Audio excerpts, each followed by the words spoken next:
Bapak Ibu semuanya. Saya berharap bahwa kabar Bapak Ibu semuanya itu dalam keadaan yang baik dan luar biasa. Amin. Pada pagi hari ini saya akan memulai dengan membaca di Yosua 1 ayat yang ke-9. Bukankah telah kuperintahkan kepadamu, kuatkan dan teguhkanlah hatimu. Janganlah kecut dan tawar hati, sebab Tuhan Allahmu menyertai engkau kemanapun engkau pergi. Amin. Di sini sudah jelas dikatakan Bapak Ibu semuanya, buat teman-teman semuanya juga yang ada di rumah, bahwa Tuhan memerintahkan kita buat kuat dan tambah teguh. Jadi dalam kondisi apapun yang kita alami akhir-akhir ini, biarlah kita harus tetap teguh dan kuat, terutama iman kita juga. Keadaan boleh menggoncang berbagai aspek hidup kita, tetapi hati kita harus kuat dan iman kita tetap teguh dalam Tuhan. Amin. Mari kita sembah Tuhan pada pagi hari ini.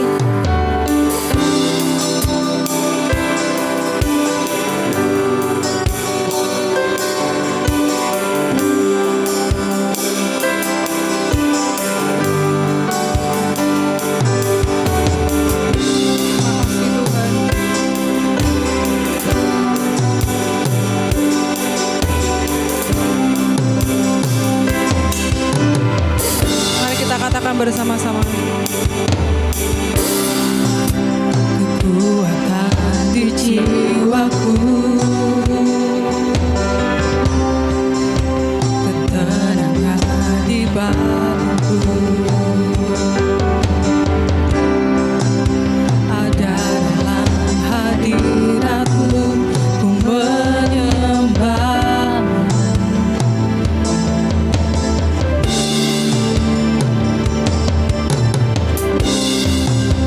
Tersungkurku di kakimu,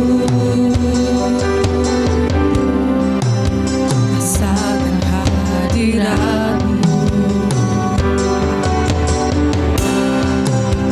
takkan ku melepaskanmu, kau cahaya bagiku, mengiringmu seumur hidupku, masuk dalam rencanamu Bapa. Pikiranku, kehendakku, ku serahkan padamu, harapanku hanya di dalam-Mu. Ku kan teguh bersama-Mu Tuhan, jadikanku bejana-Mu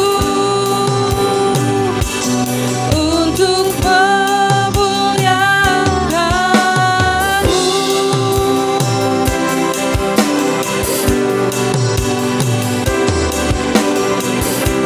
Mari kita katakan bersama-sama, kekuatan di jiwa kita.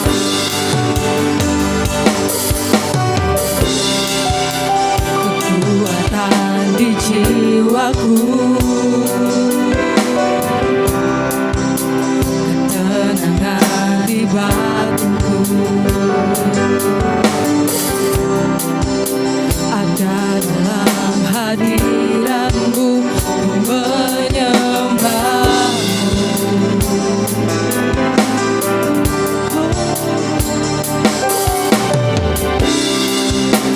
Tersungkur di kakimu,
sembah Dia, mari kita sembah Tuhan kita, Tuhan Allah kita. Kita bangun kehidupan kita, bangun iman kita Bapak Ibu semuanya. Oh, terima kasih Tuhan. Terima kasih Yesus buat penyertaan-Mu Tuhan. Oh,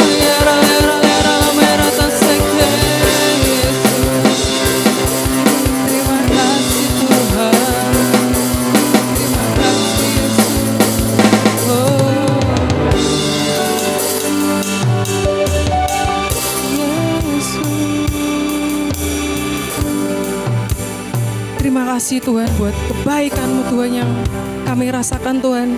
Hari demi hari Tuhan, tak pernah berlalu Tuhan di dalam kehidupan kami Yesus. Seberat apapun Tuhan, cobaan yang kami alami Tuhan akhir-akhir ini Yesus. Kondisi apapun Tuhan yang mendera hidup kami Tuhan. Kuatkan dan teguhkanlah Tuhan hidup kami Yesus. Terima kasih Tuhan, terima kasih Yesus. Kami mau bersuka cita lebih dan lebih lagi Tuhan pada pagi hari ini Yesus. Berikanlah sukacita-Mu Tuhan, biarlah sukacita-Mu turun Tuhan. Di antara kami semua Tuhan. Di rumah-rumah, di gereja-gereja dimanapun Yesus. Engkau lingkupi kami semua Yesus. Terima kasih Tuhan. Hanya di dalam nama-Mu kami mengucap syukur dan berdoa. Amin. Ada sukacita di sini? Amin. Mari kita lanjut karena untuk memuji dan memuliakan nama Tuhan pada pagi hari ini. Biarlah dalam keadaan apapun, sesusah apapun, seberat apapun, seterpuruknya kita pada hari ini kita mau lepaskan itu semua. Kita mau fokus sama Tuhan, kita mau sembah Dia. Yuk.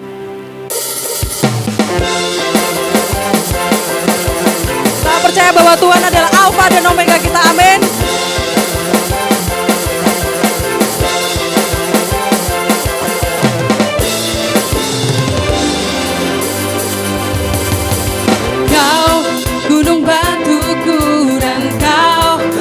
Bentengku tak akan ku ragu, Kau menjamin hidupku, Kau keselamatanku dan Kau yang membelaku, tak akan ku takut.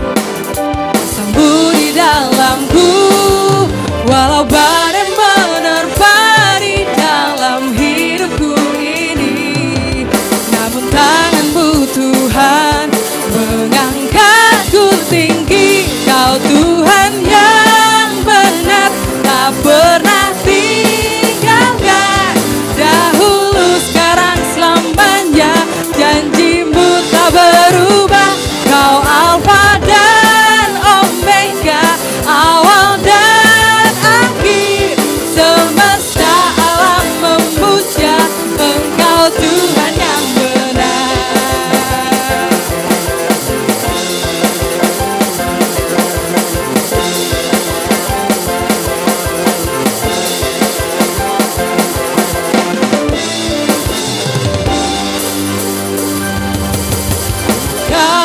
Gunung batuku dan Kau bentengku, tak akan ku ragu, jamin hidupku, Kau keselamatanku dan Kau yang membelaku, tak akan ku takut. Sambut di dalamku, walau badai menerpa di dalam hidupku ini, namun tangan-Mu Tuhan mengangkatku tinggi. Kau Tuhan yang benar, tak pernah tinggalkan. Dahulu, sekarang, selamanya, janji-Mu tak berubah. Kau Alfa dan Omega, awal dan akhir. Semesta alam memuja Engkau Tuhan yang benar. Katakan Kau Tuhan yang benar. Benar, tak pernah tinggalkan. Dahulu, sekarang, selamanya, janji-Mu tak berubah. Kau Alfa dan Omega,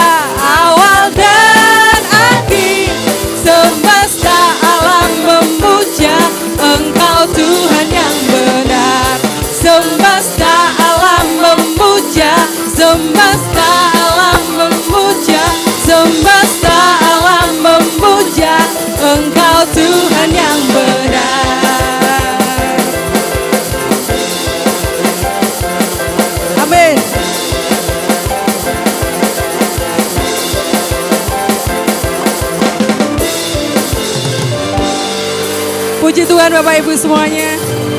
Sekali lagi kita mau datang ke bait-Nya untuk memuji memuliakan nama Tuhan. Amin.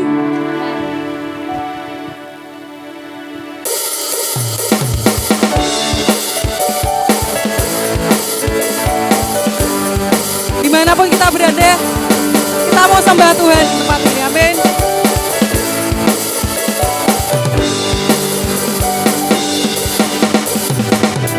Datanglah ke bait-Nya dengan hati bersyukur, ke dalam pelataran-Nya dengan hati bersuka. Rasakan dan lihatlah betapa baiknya Tuhan bagi yang berlindung padanya.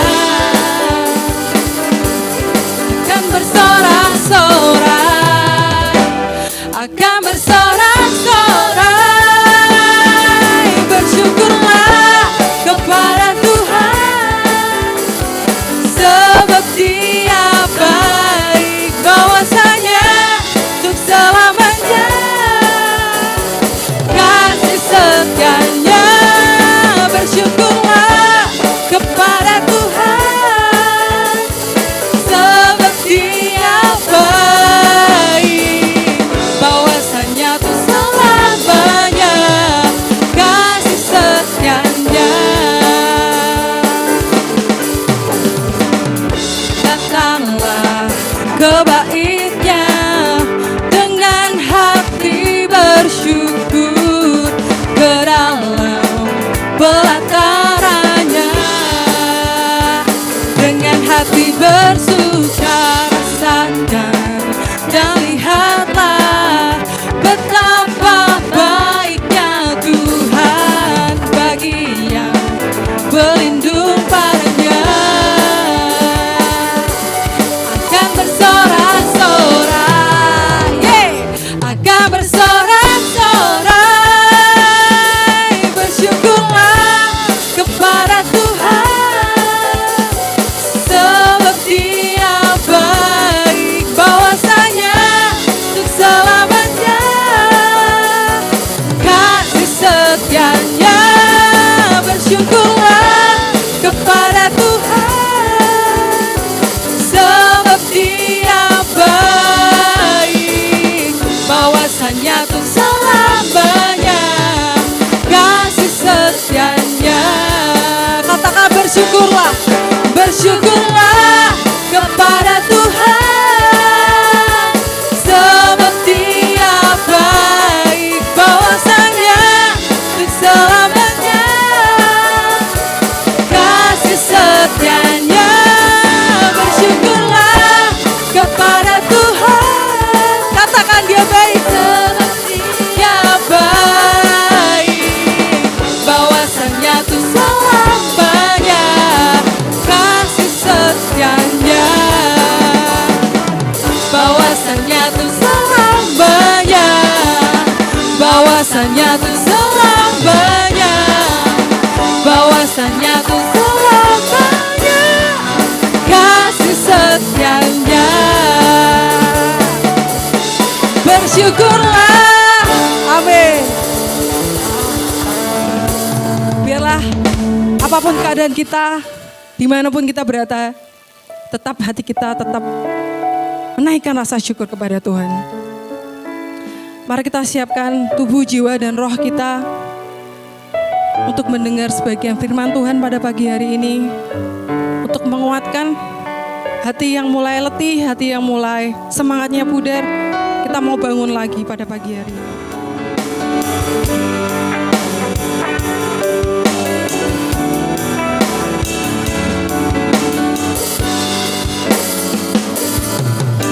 Kau telah buktikan cinta-Mu padaku, Kau membayarku dengan hidup-Mu. Ku bersyukur yang ada padaku, semua yang milik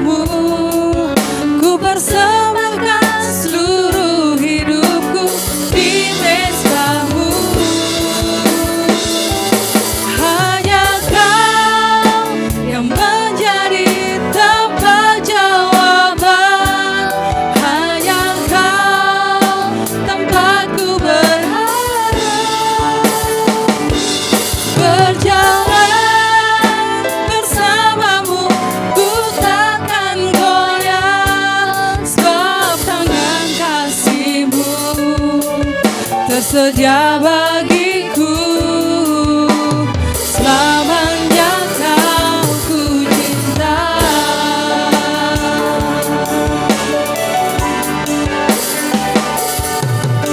Kau telah buktikan cintamu padaku. Kau membayarku dengan hidupku. Ku bersyukur yang ada padaku. Semuanya milikmu. Ku persembahkan seluruh hidupku di mezbahmu.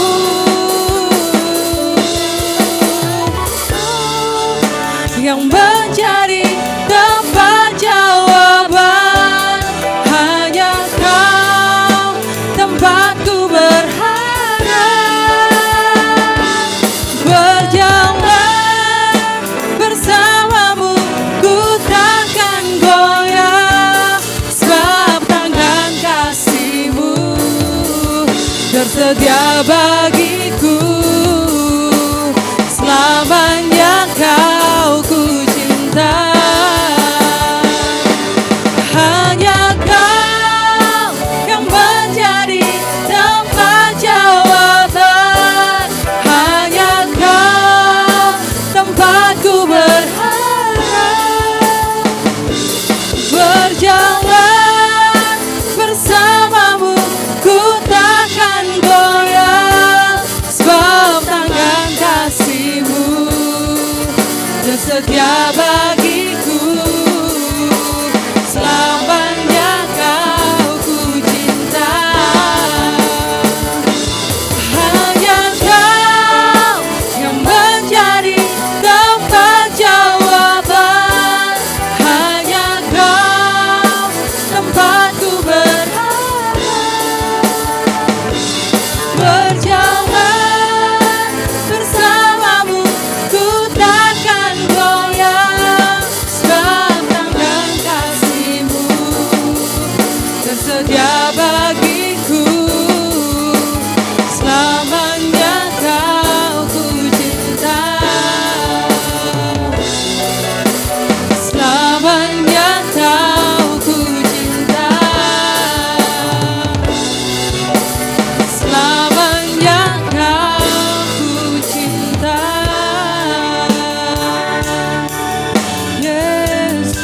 Yesus, terima kasih Tuhan buat kebaikan-Mu. Terima kasih Tuhan.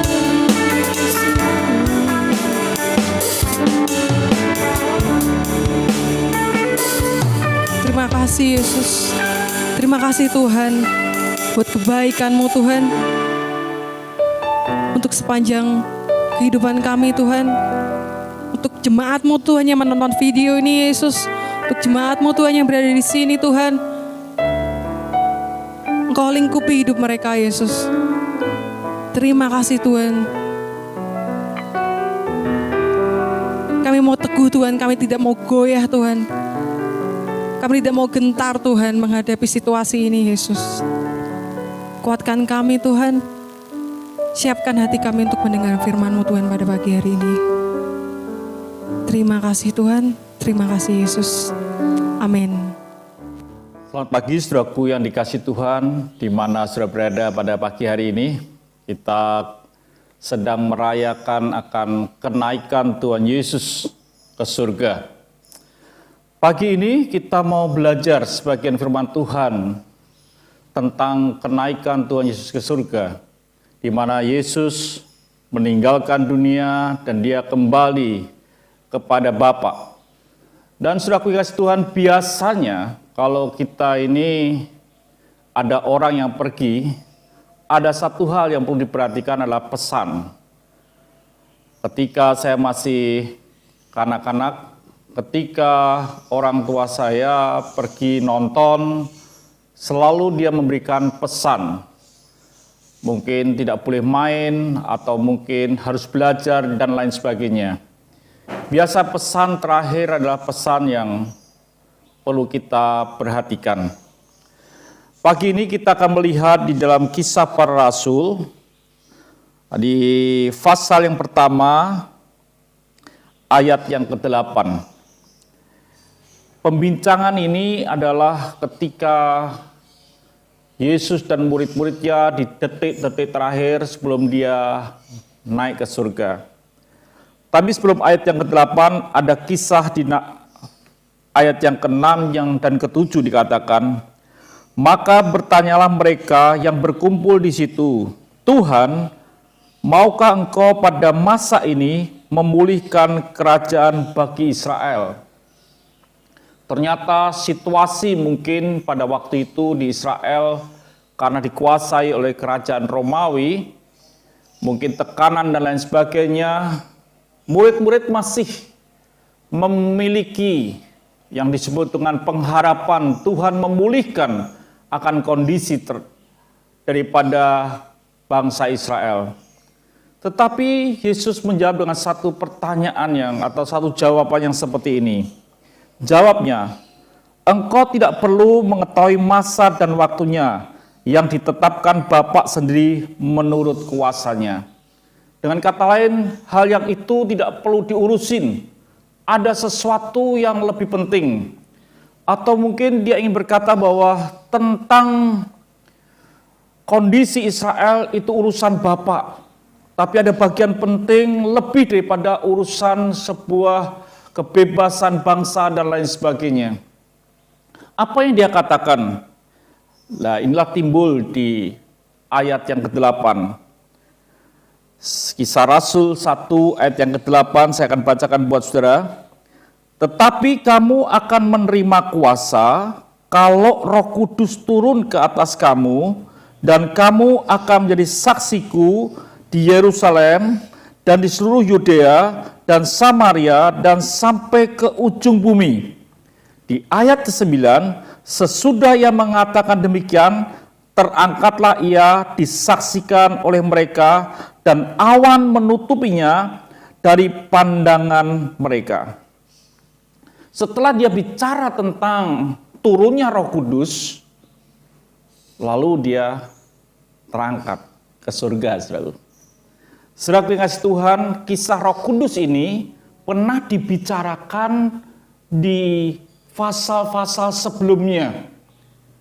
Dan saya ambil kali ini ada di Yohanes pasal yang ke-16 ayat yang ke-7. Dikatakan, namun benar yang dikatakan itu kepadamu adalah lebih berguna bagi kamu jika aku pergi. Sebab jikalau aku tidak pergi, penghibur itu tidak akan datang kepadamu, tetapi jika aku pergi, aku akan mengutus dia kepadamu. Jadi saudara kasih Tuhan, Tuhan mengingatkan sebenarnya di kisah Rasul 1:8 ini tentang apa yang dia pernah sampaikan, bahwa lebih baik dia pergi, sebab kalau dia pergi, maka dia akan mengutus, memerintahkan, yaitu yang disebut dengan penghibur yang akan hadir dalam kehidupan mereka, dan itu ada jika Tuhan naik ke surga. Jadi saudara kasih Tuhan, ketika Yesus naik ke surga, itu ada hal yang sangat penting, bukan soal pemulihan tentang sebuah bangsa dari tekanan kerajaan Romawi, tetapi hadirnya Roh Kudus di dalam kehidupan mereka yang disebut dengan penghibur. Itu datang ketika Tuhan naik ke surga. Dan apa sih fungsinya Roh Kudus? Kenapa harus datang? Yohanes 14 ayat yang ke-26 dikatakan, tetapi penghibur, jelas ya, tetapi penghibur, yaitu Roh Kudus yang akan diutus oleh Bapa dalam namaku, dialah yang akan mengajarkan segala sesuatu kepadamu dan akan mengingatkan kamu akan semua yang telah kukatakan kepadamu. Jadi saudara kasih Tuhan, ada dua hal yang dikerjakan Roh Kudus. Yang pertama adalah mengajarkan segala sesuatu. Pasti itu bukan mengajarkan untuk membuat pesawat terbang, membuat rumah, bukan. tapi yang dikatakan mengajar segala sesuatu hal-hal yang ilahi, mengajarkan segala sesuatu hal-hal yang di atas itu, mengajarkan segala sesuatu. Itu fungsi daripada Roh Kudus. Bahkan yang kedua dikatakan akan mengingatkan kamu akan semua yang telah kukatakan kepadamu. Mengingatkan. Pasti saudara tidak akan pernah lupa, karena itu diingatkan, saudaraku. Pernah mungkin saudara ketika sekolah menghadapi yang disebut PR atau ujian, di mana saudara belajar. Saya juga pernah belajar sungguh-sungguh, menghafal, membaca buku dengan seksama, dihafalkan. Tapi ketika hari H, ujian, testing, apa yang saya hafalkan lupa semua. Jadi tidak ada satupun yang saya ingat. Hasilnya tidak bagus. Hasilnya pasti buruk. Tetapi saudara yang kasih Tuhan, di dalam ayat ini katakan Roh Kudus itu bukan sekedar mengajar, tapi dia akan mengingatkan. Dan kalau ini seperti itu, betapa pentingnya Roh Kudus di dalam kehidupan kita. Betapa pentingnya Yesus naik ke surga, karena dia akan mengutus Roh Kudus di dalam kehidupan kita yang akan mengajar, bahkan mengingatkan. Dan kalau mengingatkan, pasti hasilnya akan baik. Seandainya kata saya ujian, lalu di sebelah saya ada orang yang mengingatkan apa yang saya pelajari, pasti hasilnya akan bagus. Jadi Roh Kudus akan membuat hidup kita mengalami keberhasilan yang luar biasa karena dia mengingatkan. Di Markus 13 ayat yang 11 dikatakan, dan jika kamu digiring dan diserahkan, janganlah kamu khawatir akan apa yang harus kamu katakan. Tetapi katakanlah apa yang dikaruniakan kepadamu pada saat itu juga. Sebab bukan kamu yang berkata-kata, melainkan Roh Kudus. Jadi Roh Kudus itu sanggup memberitahu apa yang saudara harus katakan ketika saudara menghadapi seseorang, menghadapi sesuatu dalam masalah hidup ini. Roh Kudus sanggup mengingatkan dan memberitahu apa yang harus dikatakan. Jadi Roh Kudus memang penting.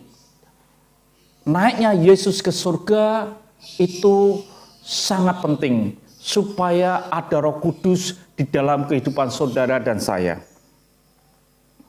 Lalu saudara yang kasih Tuhan, fungsi apa?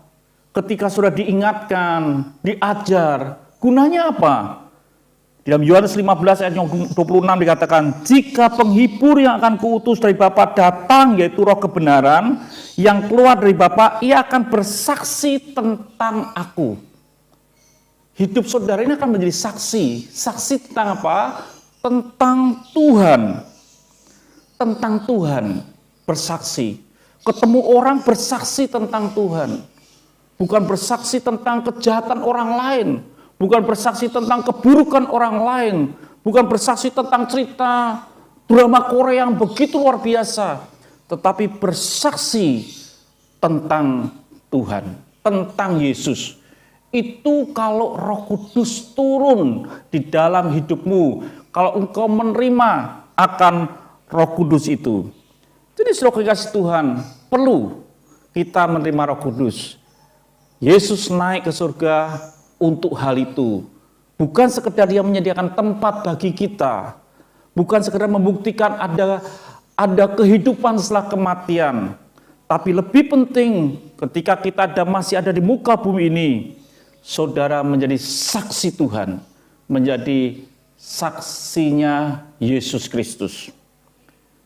Dan pesan inilah dirangkum di dalam Kisah Rasul 1 ayat 8 dikatakan, tetapi kamu akan menerima kuasa kalau Roh Kudus turun ke atas kamu. Kalau apa saudaraku? Kalau Roh Kudusnya turun. Kalau Roh Kudusnya tidak turun, tidak akan terima kuasa.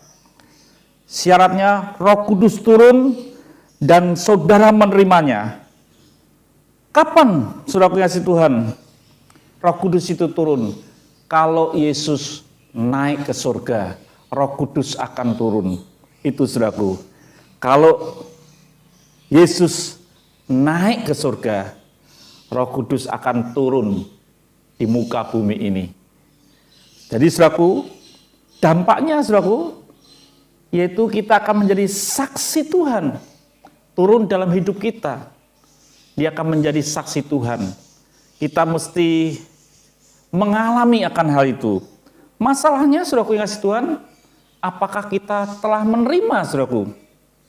Yang jelas Roh Kudus telah turun karena Yesus telah naik ke surga. Tuhan janji akan utus itu roh penghibur, Roh Kudus itu hadir dalam hidup kita. Tapi masalahnya, apakah kita sudah menerima? Roh Kudus sudah turun. Bukan pada hari Pantekosta, sekarang 10 hari, setiap hari, saat ini Roh Kudus sudah turun di dalam muka bumi ini. Masalahnya apa kita menerima? Kalau kita tidak menerima Roh Kudus, saudara tidak akan pernah menjadi saksi Tuhan di dalam hidup kita. Saudaraku, dikatakan Yohanes 16 ayat yang ke-7. Namun benar yang kukatakan ini kepadamu adalah lebih berguna bagi kamu jika aku pergi. Sebab jika aku tidak pergi, penghibur itu tidak akan datang kepadamu. Tetapi jika aku pergi, aku akan mengutus dia kepadamu. Yesus sudah naik ke surga. Yang ada di muka bumi, yang mendampingi saudara, yang mengajar saudara adalah yang disebut dengan Roh Kudus. Dia akan mengajar dan mengingatkan. Dan kalau Roh Kudus turun dalam hidup kita dan kita menerimanya, maka saudaraku yang kasih Tuhan, saudara akan menjadi saksinya Tuhan. Dan kalau hari ini saudara belum menjadi saksi Tuhan, saudara mesti benar-benar saudara mau minta kepada Tuhan untuk boleh menjadi saksi Tuhan. Tuhan katakan sudah mengasihi Tuhan di dalam Kisah Rasul 1 ayat yang ke-4 dikatakan. Pada suatu hari ketika ia makan bersama-sama dengan mereka, ia melarang mereka meninggalkan Yerusalem dan menyuruh mereka tinggal di situ menantikan janji Bapa. Yang demikian katanya, telah kamu dengar daripadaku untuk menantikan janji Bapa. Apa janji Bapa? Yang disebut dengan Roh Kudus. Kita mesti menanti. Di mana? Yerusalem. Bukan kita harus pergi ke Yerusalem. Dalam persekutuan bersama.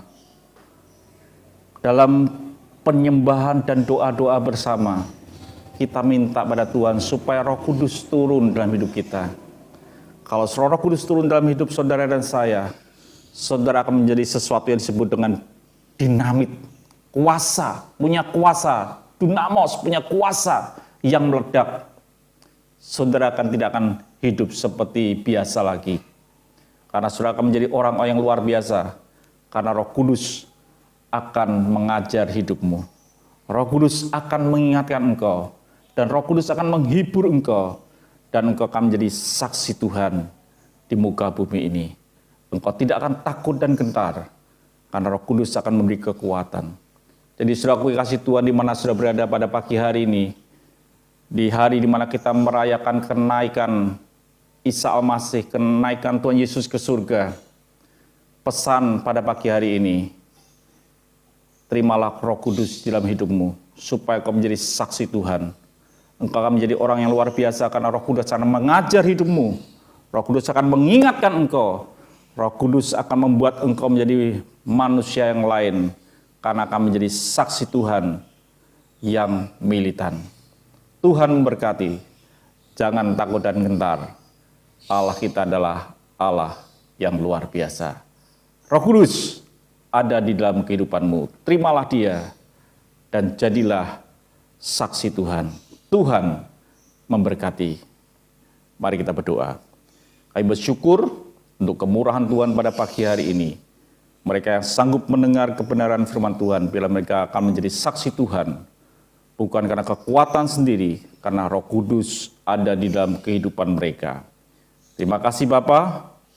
Kiranya kasih yang datang daripada Allah Bapa, persekutuannya dalam Yesus Kristus, dan pertolongannya lewat Roh Kudus, menyertai saudara sekalian pada hari ini sampai Maranatha. Jadilah saksi Tuhan.